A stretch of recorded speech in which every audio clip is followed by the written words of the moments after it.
My girlfriend mocked, "You're too boring. My ex was more fun." I replied, "Thanks for the feedback." That night, I took my new date somewhere she always dreamed of going. Her rage exploded when she saw my posts, knowing she'd just been replaced by her own fantasy. I, 29 male, am sitting here with a glass of whiskey, still processing what went down last week. Been with Jade, 27, for about 8 months. Thought things were solid. We'd moved in together 2 months ago. Her lease was up, seemed logical. Apparently, I was wrong about us. Last Thursday, we were at our friend Bianca's birthday dinner. About 12 people there, decent restaurant, everyone having a good time. Jade had been drinking more than usual, probably 4 or 5 cocktails in. The conversation somehow turned to relationships and types. That's when Jade decided to publicly roast me. "You know what? Garrett's sweet and all," she said, gesturing at me with her martini, "but God, he's so boring compared to Rico." Rico, her ex, the one she supposedly couldn't stand. The table went quiet. I felt my face burn. Bianca tried to change the subject. "So anyway, who wants dessert?" But Jade wasn't done. She laughed. That harsh laugh that comes with too much alcohol and not enough filter. "No, seriously. Rico would take me skydiving, underground raves, spontaneous road trips at 3 a.m. What do we do, babe?" She turned to me with mock sweetness. "Netflix and meal prep Sundays, grocery lists, scheduled date nights. It's like dating someone's dad." A few people laughed uncomfortably. I sat there processing. Rico made me feel things, you know? That excitement, that spark. With Garrett, it's just... She made a flatline gesture with her hand. Stable, predictable, safe. I set down my fork, looked her straight in the eye. "Thanks for the feedback," I said calmly. She blinked, probably expecting anger or hurt. "I'm just being honest, babe. Someone has to tell you." "I appreciate the honesty," I replied. Got up, dropped cash for my portion on the table. "Enjoy the rest of your evening." Left without another word. Here's the thing. Jade had been dropping hints about wanting to go to this exclusive dinner experience called the Blind Table. It's this sensory dining thing where you eat in complete darkness, supposed to be life-changing or whatever. Waitlist is like 6 months long unless you know someone. Well, my college roommate Derek manages high-end restaurant accounts. I'd actually gotten us a reservation for next month as a surprise for our anniversary. That reservation wasn't gonna waste. Got home, texted Derek, "Change of plans on that Blind Table res? You still looking for a +1 for Saturday?" "Wait, what? Thought that was for you and Jade?" Me, "Not anymore. You in?" "Hell yeah, what happened?" "I'll explain Saturday." Then I remembered Luna, 26F, from my CrossFit gym. Smart, funny, we'd grab protein shakes a few times after workouts. Always enjoyed talking to her. Sent her a message. Me, "Random question. You mentioned wanting to try unique dining experiences. Still interested?" Luna, "Always. What did you have in mind?" "The Blind Table. Tomorrow night." "I know it's last minute." "Shut up. Are you serious? I've been trying to get a res there forever." Yes, yes, yes. Saturday came. Jade had blown up my phone Friday. "Where are you?" "Seriously, you're being a child. It was just a joke. I was drunk. You're proving my point about being boring by sulking." Didn't respond to any of it. The Blind Table experience was incredible. Luna was amazing company, engaged, adventurous, genuinely excited about everything.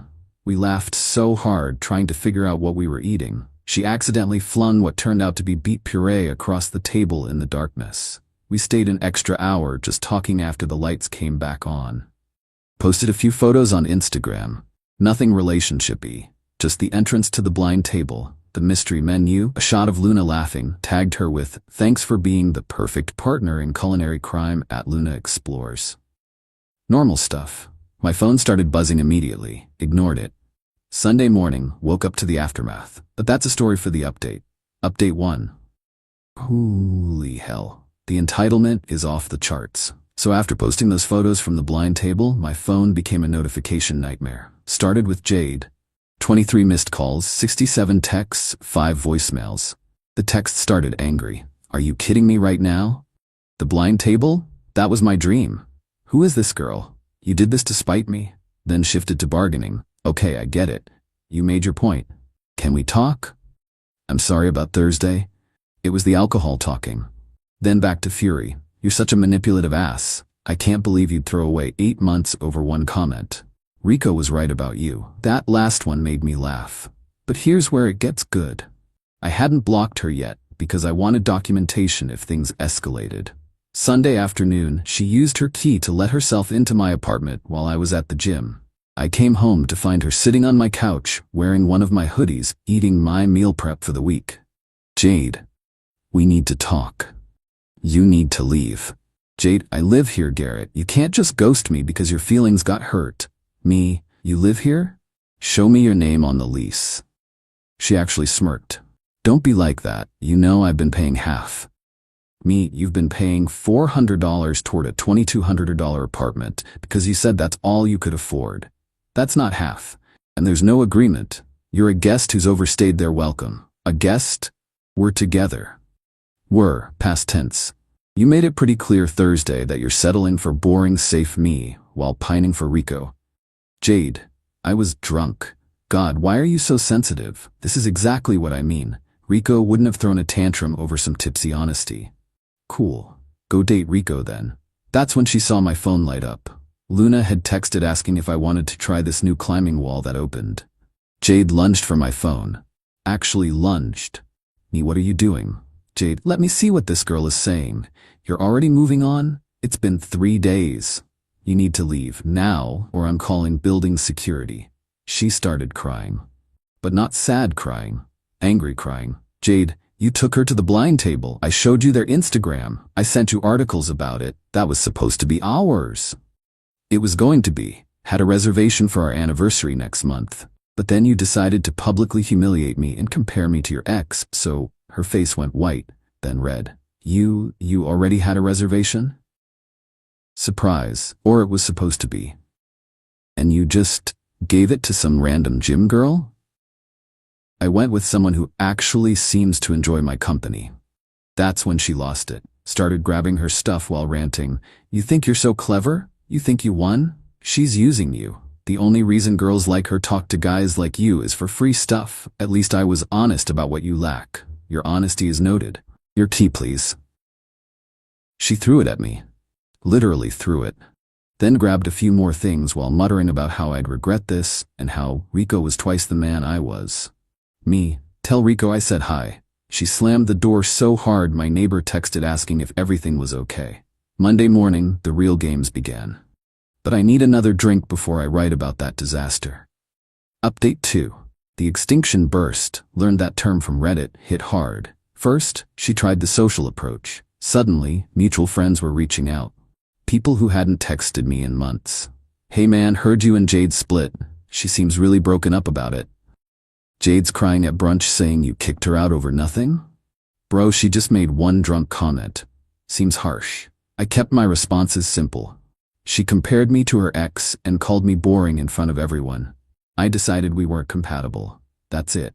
Some got it, some didn't. Whatever. Then came the financial guilt trip. Jade started calculating what she'd invested in our relationship. I woke up to an invoice. An actual invoice. She'd itemized groceries she bought $1,847. Emotional labor, $2,000. Her portion of rent, $3,200. Furniture and home improvements, $900. Total, $7,947. Her text, I expect you to be fair about this. I invested in US. My response, I paid $1,800 a month for rent. You paid $400. Over 2 months, I covered $2,800 of your living expenses. We're even. Her, that's not how relationships work. I made this place a home. Me, you bought some throw pillows from Target and a plant that died. But here's where she really played herself. Wednesday, I'm at CrossFit. Luna and I partnered up for the workout. We're just friends at this point. She's actually seen someone, just enjoyed the dinner adventure.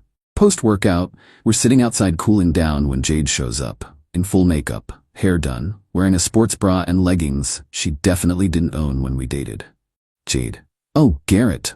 What a coincidence. Luna looked at me. I shrugged. Me, Jade. She sauntered over, completely ignoring Luna. I didn't know you worked out here. I'm thinking of joining. Is it good? You hate exercise. You said CrossFit was a cult. Laughing too loud.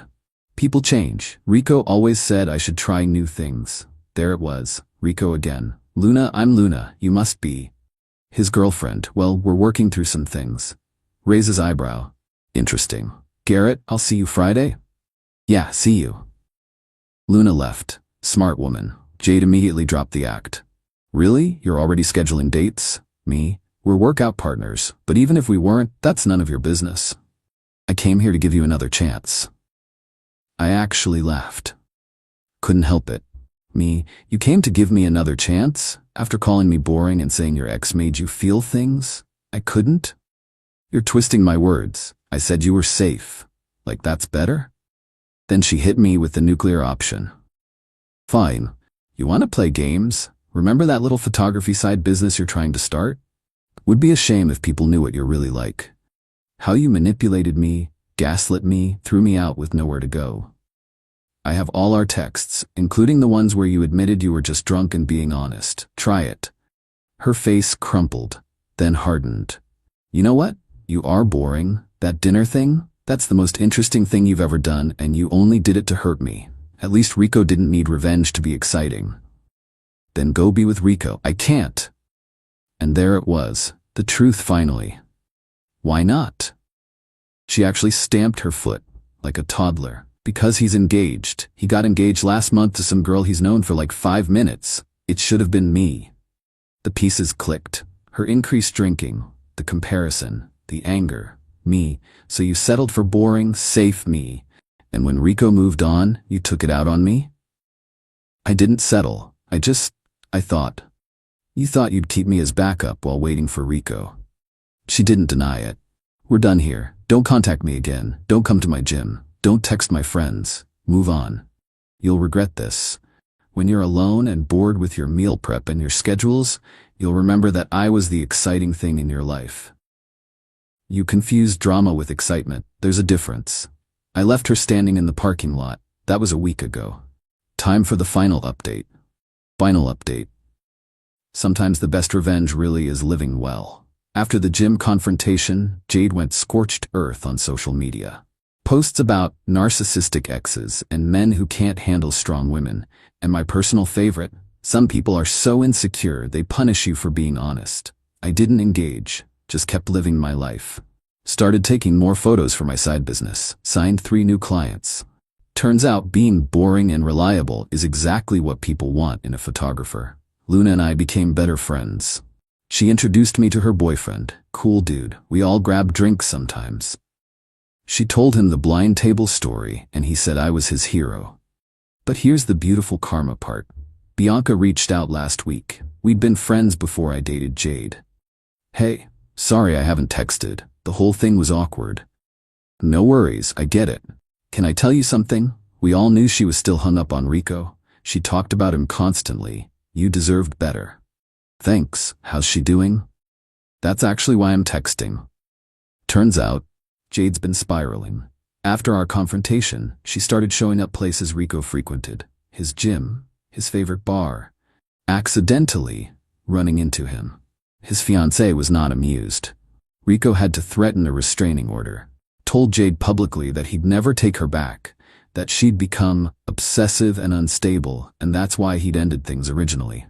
She tried moving back in with her roommate, except she'd burned that bridge when she moved in with me, telling the roommate she was upgrading and wouldn't be living like a college student anymore. Last Bianca heard, Jade was couch surfing and had started therapy. Good. Maybe she'll figure her stuff out.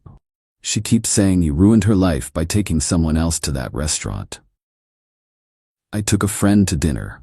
She ruined her own life by treating relationships like safety nets. 2 weeks ago, I took a weekend trip. Solo hiking trip, something I'd wanted to do but Jade always called boring nature stuff. Posted a few photos from the summit. Epic sunrise, coffee with a view, that kind of thing. Got a text from an unknown number. Must be nice to afford trips when you owe me $7,947. Blocked it. Yesterday, Derek and I were trying this new ramen place. He's been my absolute bro through all this. We're laughing about something when I hear, Garrett? I turn. It's Jade. She looks rough. Hair unwashed, no makeup, wearing sweats. Need Jade? Can we talk, please? 5 minutes? I'll grab us a table. I stood there with her outside. I messed up. I was comparing you to a fantasy. Rico was never going to take me back. I knew that, but when he got engaged, I took it out on you. I know. I'm in therapy now, working on stuff. I just wanted to say I'm sorry for what I said, for how I acted after, for everything. I appreciate that. I hope therapy helps. She nodded, started to leave, then turned back. Was the blind table amazing? Yeah, it was. Good. I mean, you deserve to go with someone who was excited to be there with you. And then she left. Derek asked what that was about. I told him it was just closure. Here's the thing. I'm not mad anymore. I'm actually grateful. If Jade hadn't shown me who she really was that night, I might have spent years being someone's safety net, their boring backup plan while they pined for someone else. Now, I'm planning my next solo hiking trip. Considering taking a photography workshop. Asked out this woman from my book club who actually thinks my meal prep is adorably organized. Turns out being boring is pretty great when you're with people who appreciate stability, kindness, and reliability. Who knew that scheduling date nights and making grocery lists was actually adult behavior and not something to be mocked? My life isn't an action movie. I don't need underground raves or 3 a.m. road trips to feel alive. I like my routines, my meal prep Sundays, my scheduled gym time. The best part? I still have that blind table connection. Already booked another reservation, this time for me and Derek. He's been wanting to go since I told him about it. Jade wanted excitement with Rico. She got it, just not the kind she expected. Me? I'll stick with my boring life. It's pretty fun when you're not being compared to someone else's ex. Thanks for reading Reddit. Remember, when someone tells you you're not enough, believe them. Then go be enough for yourself. Oh, and always get your name on the lease.